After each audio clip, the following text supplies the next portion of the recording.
संपूर्ण महाभारत दिग्विजय पर्व अध्याय 32 नकुल के द्वारा पश्चिम दिशा की विजय। वैशंपायन जी कहते हैं, जन्मेजय, अब मैं नकुल के पराक्रम और विजय का वर्णन करूंगा। शक्तिशाली नकुल ने जिस प्रकार भगवान वासुदेव द्वारा अधिकृत पश्चिम दिशा पर विजय पाई थी वह सुनो।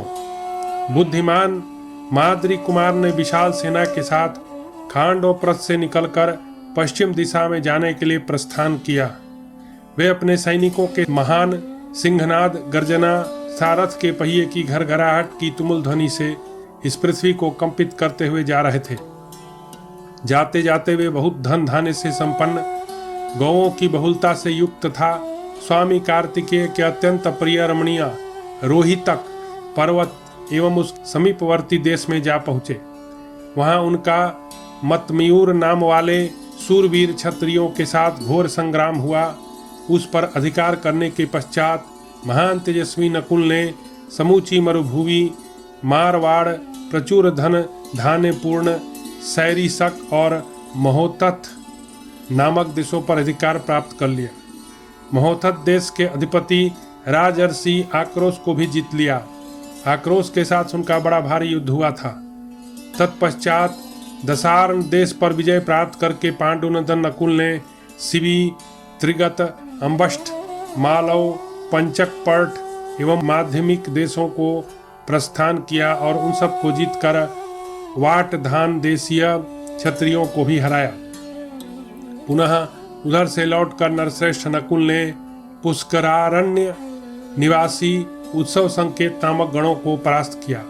समुद्र के तट पर रहने वाले जो महाबली ग्रामीण क्षत्रिय थे, सरस्वती नदी के किनारे निवास करने वाले जो शूद्र आभीर गण थे, मछलियों से जीविका चलाने वाले जो धीवर जाति के लोग थे तथा जो पर्वतों पर वास करने वाले दूसरे दूसरे मनुष्य थे, उन सब को नकुल ने जीतकर अपने वश में कर लिया। फिर संपूर्ण पंचनद देश, पंजाब, अमर पर्वत, उत्तर ज्योतिष, दिव्यकट नगर और द्वारपालपुर को अत्यंत कांतिमान नकुल ने शीघ्र ही अपने अधिकार में कर लिया। रामठ, हार, हूण तथा अन्य जो पश्चिम नरेश थे, उन सब को पांडु कुमार नकुल ने आज्ञा मात्र से अपने अधीन कर लिया।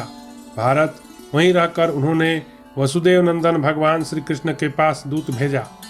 राजन, उन्होंने केवल प्रेम के कारण नकुल का शासन स्वीकार कर लिया।